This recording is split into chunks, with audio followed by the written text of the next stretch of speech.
Escute a palavra de Deus com o pastor Heraldo Gueiros.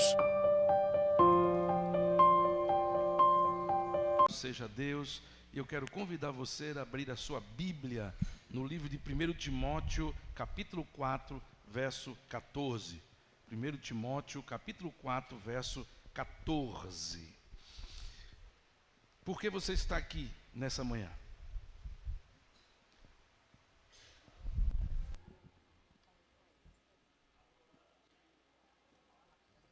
Por que você está aqui nessa manhã? Ou talvez eu deva perguntar, por que você acha que está aqui? Porque nós temos a tendência de tentar explicar e justificar as nossas escolhas e atitudes. Então você vai dizer assim, eu estou aqui porque eu decidi não ficar em casa. Eu estou aqui porque eu vim adorar o Senhor. Eu vim aqui porque é dia do Senhor. Eu vim aqui porque é dia de ceia. Eu vim aqui porque... por causa de alguma coisa. Mas por que o Senhor te trouxe aqui? Pode ser que o Senhor tenha te trazido aqui por um motivo totalmente diferente. 1 Timóteo, capítulo 4, verso 14. Então, se você está aqui e você está conectado conosco, me dê alguns minutos da sua atenção. Pense com carinho naquilo que eu vou te dizer. Porque pode ser que seja por causa disso que você esteja aqui.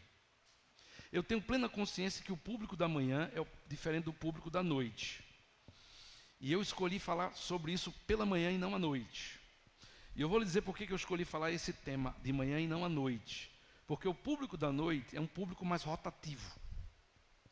As pessoas que normalmente vêm à noite, boa parte delas, são pessoas que vêm uma noite e não vêm uma outra, e vem uma outra e não vem uma outra, vem uma, passa duas sem vir. Nós temos uma rotatividade enorme à noite. Mas pela manhã, não. O público da manhã é muito mais contínuo, é muito mais permanente. Por isso eu queria muito que você pudesse sustentar a vontade de beber água, de ir no banheiro, e você pudesse olhar para mim, e você pudesse ouvir o que eu estou dizendo para você. E talvez você tenha a tentação de que alguém converse com você, que um telefone toque, que você olhe para alguma coisa, olhe para a beleza, para a decoração. Não, foque nesses poucos minutos aquilo que Deus pôs no meu coração para compartilhar com você, que está baseado em 1 Timóteo capítulo 4, a partir do verso 14. Verso 14 diz assim: não negligencie o dom que foi dado a você por mensagem profética com imposição de mãos dos presbíteros. Você pode ler comigo? Não negligencie o dom que foi dado a você por mensagem profética com imposição de mãos dos presbíteros. Para simplificar mais, a primeira frase: não despreze o dom que foi dado a... Olhe para a pessoa que está do seu lado e diga assim: não despreze o que Deus deu a você. Olhe para trás agora e fala para a pessoa que está atrás. Se ela estiver conversando, você chama a atenção dela. Não despreze o dom que Deus te deu. Um dos maiores problemas na vida do cristão, que acaba com o seu relacionamento com Deus, é o desprezo. Diga assim: a pior coisa que existe é o desprezo. Você gosta de ser desprezado? Você já desprezou alguém? A pior coisa que existe no relacionamento humano é o desprezo. E isso não é diferente na nossa relação com Deus. O desprezo destrói a nossa vida espiritual. Repita comigo: o desprezo destrói a minha vida espiritual. Olhe na Bíblia e você vai perceber que aonde você vê a palavra desprezo citada, na sequência, no desenrolar dos fatos, alguém vai perder alguma coisa. Quando você vê na Bíblia alguma cena de desprezo, logo em seguida, você vê que uma grande perda acontece. Por exemplo, 1 Samuel capítulo 17, verso 42. A Bíblia vai dizer que Golias desprezou a Davi. Davi não desprezou a Golias. Ele sabia quem era Golias, ele dizia: eu vou contra ti em nome do Senhor. O Senhor vai te entregar nas minhas mãos. Eu sei que com minha força eu não consigo. Eu não tenho força, eu sou mais novo, eu sou menor, eu sou mais fraco, mas o Senhor vai contra você. Mas Golias desprezou Davi. Eu sou por acaso o cachorro para vir esse menino com pedra na mão? E o que acontece no texto? O que acontece no desenrolar do texto? Verso 23 diz que, verso 45, melhor dizendo, vai dizer que Davi matou Golias. Ainda em 2 Samuel, capítulo 6, verso 16, diz que quando Mical, esposa de Davi, vê Davi dançando e celebrando na presença do Senhor, a Bíblia diz que ela desprezou Davi no seu coração. Ela reprovou a atitude de Davi, aquele momento espontâneo de Davi dançando e celebrando ao Senhor. Escute, por causa disso, o texto vai dizer no verso 23, que ela não teve filhos, porque ela desprezou Davi. Deus não lhe deu a oportunidade de ter filhos. Mical não deu filhos a Davi. Às vezes, toda vez que o desprezo entrar na sua vida, você vai perder alguma coisa. As pessoas começam a desprezar algo, às vezes porque vai ficando ruim, porque vai ficando velho, porque vai ficando obsoleto, às vezes porque vai dando trabalho, às vezes porque não tem ajuda, às vezes porque a sua mente já está focada em outras coisas. Mas tudo que está ruim pode piorar, sim ou não? Exemplos práticos. Você começa a desprezar seu carro porque ele está velho, vive quebrando. Experimente ficar sem ele para ver se não é pior. Um exemplo simples. Você despreza andar de ônibus, meu Deus, lotado, desconfortável e tal. Experimente ir a pé. Exemplos simples de que, mesmo quando uma coisa não está bem, não está do jeito que a gente queria, não está da forma como a gente sonhou e planejou, desprezar é muito pior. Gênesis capítulo 25, do verso 31 ao verso 34, escute. O texto vai falar sobre a história, o relacionamento e o que acontece entre os dois irmãos, Jacó e Esaú. Você conhece esse texto. E a Bíblia vai dizer que Esaú desprezou a sua primogenitura. E entenda, Deus lhe havia dado a bênção de nascer primeiro. Quem nasceu primeiro foi Esaú. Ele tinha o direito, portanto, de ser o herdeiro e de ser o líder do seu povo. Se Deus não intervém, as consequências naturais é que Esaú seria o líder do seu povo e sucessor do seu pai. Sim ou não? A gente sabe que Jacó vai assumir a liderança, mas ninguém sabe que Jacó vai assumir a liderança. Ninguém entende esse desígnio de Deus. Tudo concorre, caminha para que Esaú assuma a liderança do seu povo com a morte do seu pai. O seu desprezo ocorre quando ele, irmãos, não consegue enxergar o seu futuro com os olhos de Deus. Porque Deus lhe dá uma bênção que não era para aquele momento. Deus lhe deu a bênção de ser o primogênito primeiro, mas isso seria para o futuro, quando o pai morresse.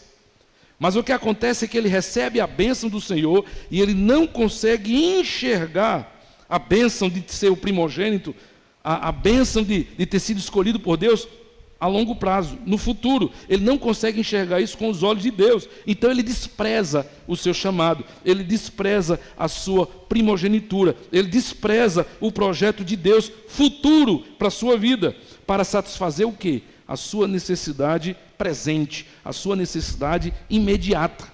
Ele estava com fome, seu irmão lhe oferece um prato de lentilhas, e ele diz, me dá. Ele diz, só se você passar para mim a primogenitura. E ele passa a primogenitura por causa da satisfação momentânea, imediata, do presente, daquilo que estava lhe sendo oferecido. Jacó, é verdade, é chamado na Bíblia, na sua história, como um enganador. Mas ele não é chamado de enganador, irmãos, por causa dessa cena. Essa cena que ele não foi enganador. Nessa cena ele comprou a primogenitura do seu irmão. Seu irmão, Esaú, foi quem desprezou. Olha a frase do texto que você verá nessa história.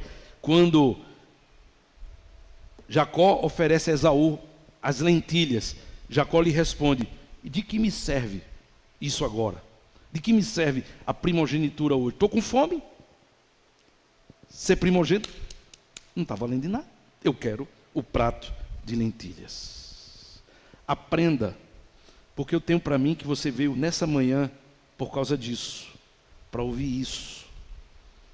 E pena que talvez você ainda não esteja entendendo ou atento ao que Deus está falando ao seu coração.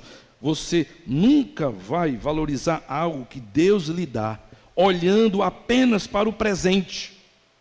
Você nunca vai valorizar e abraçar, se você olhar para o que Deus está lhe dando, apenas olhando para o hoje. Porque pode ser que para hoje, fazer esse curso, se preparar, se dedicar, vir para uma escola dominical, se esforçar um pouco mais, não faça muita diferença. Mas o que Deus lhe dá, o presente que Deus lhe dá, o chamado que Deus lhe dá, a vocação que Deus lhe dá é para a vida toda. Tem muitas coisas que nós não usamos hoje, mas usaremos em breve. Às vezes eu recebo uma palavra que para hoje não me faz sentido nenhum, até que a semana começa, alguma coisa acontece e o link é feito. Está vendo? Lembra o que Deus falou para você? Já aconteceu isso com você? Às vezes nós vivenciamos aprendizados, experiências. Às vezes a gente assiste um testemunho hoje que a gente vai reproduzir amanhã. Às vezes a gente lê algo hoje que vai servir para a gente dar resposta para alguém ou para a gente mesmo amanhã. Você nunca vai valorizar algo que Deus lhe dá se você olhar apenas para o presente. O que você tem hoje, irmãos, o que Deus lhe dá hoje, a oportunidade que Deus lhe dá hoje, o presente que Deus lhe dá hoje, é uma ferramenta para o seu futuro. É uma ferramenta para o seu futuro. O fato de você não estar usando hoje ainda, aí você despreza. Aí você não dá muita importância.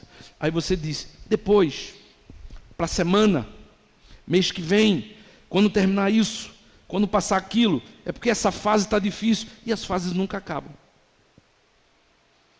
E as fases nunca mudam, porque acaba um problema, surge outro. Você sai de uma circunstância, surge outra. Hoje você está bem com saúde, amanhã você está doente. Hoje você está desempregado, amanhã você está empregado. As circunstâncias mudam.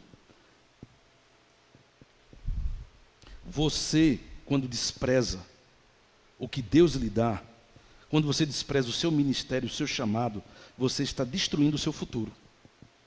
Você está prejudicando o seu futuro. Não podemos trocar nosso ministério, nossos dons, nosso chamado. Nós não podemos trocar a oportunidade de servir a Deus por pratos de lentilhas que satisfazem agora, que fazem sentido agora, mas não tem a ver com o projeto de Deus até o fim da minha vida. Você não vai viver para sempre. Sua vida não vai continuar estável para sempre. São processos. São processos. Nós não podemos trocar, irmãos. Eu já ouvi muita gente dizer assim, me tiraram do ministério, eu perdi a minha função, tiraram a minha atividade e passaram para outra. Não. Porque ninguém rouba o que é seu. Ninguém rouba o que Deus lhe dá. É você mesmo que entrega quando despreza. Porque quando você não dá o seu melhor, é óbvio que outra pessoa fará no seu lugar. É óbvio que a obra de Deus não para. É óbvio que uma vara que não dá fruto, ele tira e coloca outra no lugar. João capítulo 15. Se vai ser alguém que vai remover, se é uma eleição, isso é circunstância humana. É o agir de Deus que nos dá a oportunidade de frutificar, e nós estamos apenas olhando para o presente e não olhamos para o futuro. Queremos satisfazer a nossa necessidade e não satisfazer a vontade de Deus. Ninguém rouba o que é seu. É você mesmo que entrega quando você despreza. Tudo no começo é difícil. Tudo. Toda fama, irmãos, começa no anonimato. Ninguém nasceu famoso. Se você hoje admira alguém, como eu admiro muitas pessoas, elas começaram no anonimato. Elas começaram sem que ninguém a conhecesse. Vai ver a história dos grandes homens, dos pregadores atuais, Luiz Saião, Hernandes Dias Lopes, até o próprio reverendo Caio Fábio, quando esteve no alvo da sua fama, Augusto Nicodemos, todos foram seminaristas, todos foram pastores de pequenas igrejas, todos começaram no anonimato. Toda grandiosidade começa pequeno. Se nós não honramos, irmãos, as oportunidades que Deus nos dá, mesmo que sejam pequenas, jamais cresceremos. Jamais cresceremos. Gosto muito do texto de Lucas, capítulo 16, abra comigo. Lucas 16, verso 10, quando diz assim: quem é fiel no pouco, também é fiel no muito. Mas quem é infiel no pouco, também não consegue ser fiel no muito. Não tem como, irmãos. Não tem como você provar a Deus que você é alguém confiável, alguém realmente que Ele pode investir, se você não aproveita, não valoriza as oportunidades que Deus lhe dá. Ele diz isso duas vezes, Mateus 25, 23, ele vai dizer a mesma coisa. Ele vai dizer: o Senhor respondeu, muito bem, servo bom e fiel, porque foste fiel no pouco, eu o porei sobre o muito. Venha e participe da alegria do seu Senhor. Você precisa entender que o que Deus faz hoje, o que Ele coloca nas nossas mãos hoje, faz parte de um processo. Deus tem coisas maiores para nos dar, mas eu preciso estar preparado para chegar lá. Certamente que hoje eu consigo fazer algumas coisas que eu não conseguiria fazer há 10 anos atrás, eu não pensaria nem em fazer há 20 anos atrás, nunca passou pela minha cabeça fazer isso há 30 anos atrás. São processos. Não despreze as oportunidades de Deus, porque você vai perder aquilo que você despreza. Isso funciona em todos os aspectos da vida. Se você começar a desprezar seu emprego, você vai perder. Se você orou tanto para Deus lhe dar uma bênção e você desprezar, você vai perdê-la. E não vai ser o diabo que vai tirar de você. Eu oro para que você entenda o que eu estou lhe ministrando até agora, porque eu creio que Deus nos trouxe para fazermos essa reflexão. Não desprezes as oportunidades que Deus lhe dá, porque ao fazer isso, você vai perder aquilo que você despreza. Honrar a Deus, irmãos, entre muitas coisas, é não desprezar o que Ele coloca em nossas mãos. Entre muitas coisas, honrar a Deus é a gente não desprezar por causa do tamanho, não desprezar por causa da pouca fama, não desprezar por causa do muito trabalho, não desprezar por causa das críticas, não desprezar aquilo que Deus coloca nas nossas mãos, mesmo sem a gente saber o futuro daquilo. Porque, como eu lhe disse,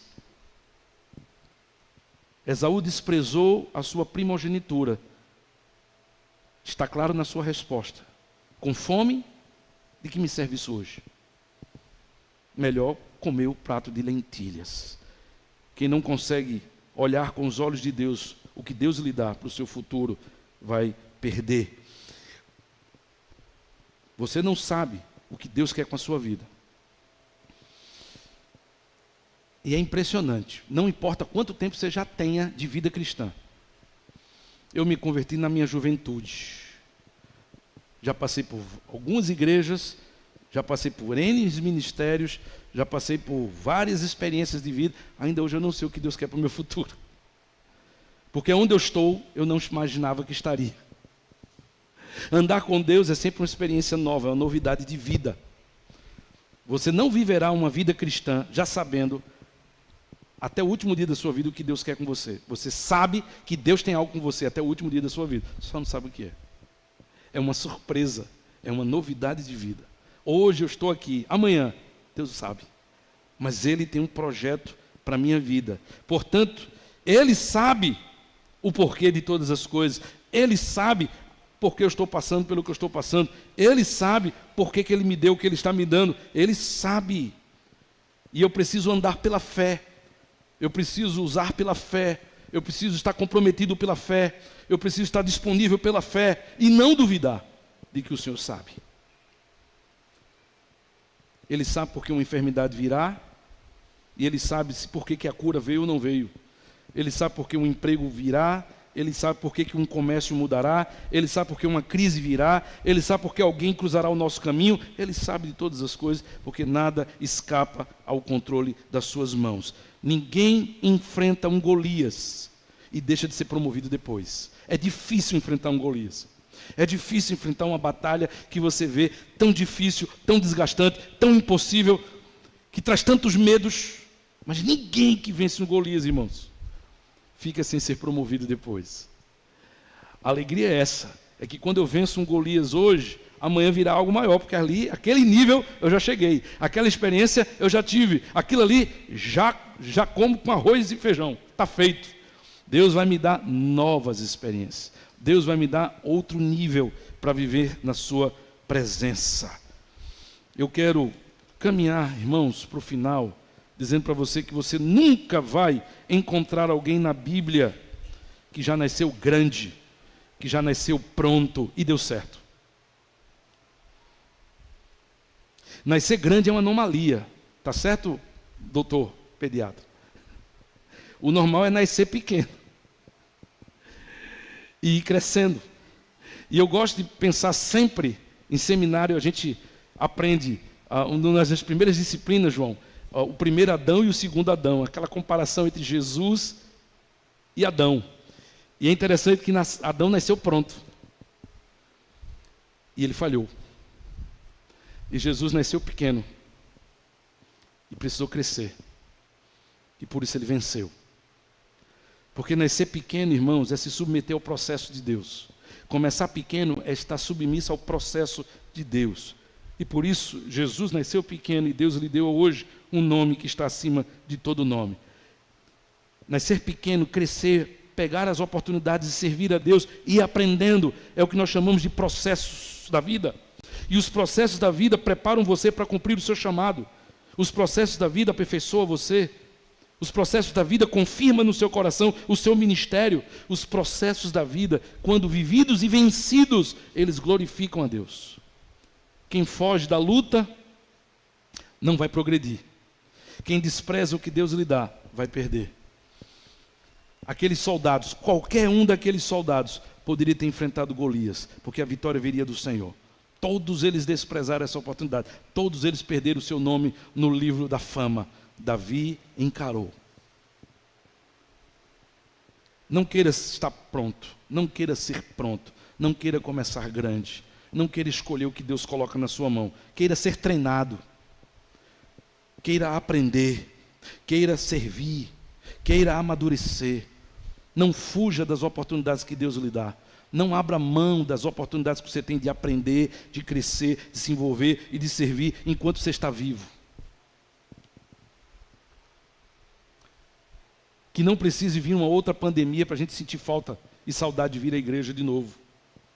Que não precise vir um outro problema, uma terceira guerra mundial, para que a gente comece a orar e dizer assim, Deus tenha misericórdia de mim, porque meu negócio faliu, minha saúde acabou, eu estou nessa situação, Senhor. Que não precise vir um agente externo, para que Deus possa quebrantar o nosso coração, quando nós temos a oportunidade de crescer, de mudar, de amadurecer, de servir, de ser preparado. E aí Deus vai honrar você. Deus vai honrar você. Quem crê nisso, diga amém.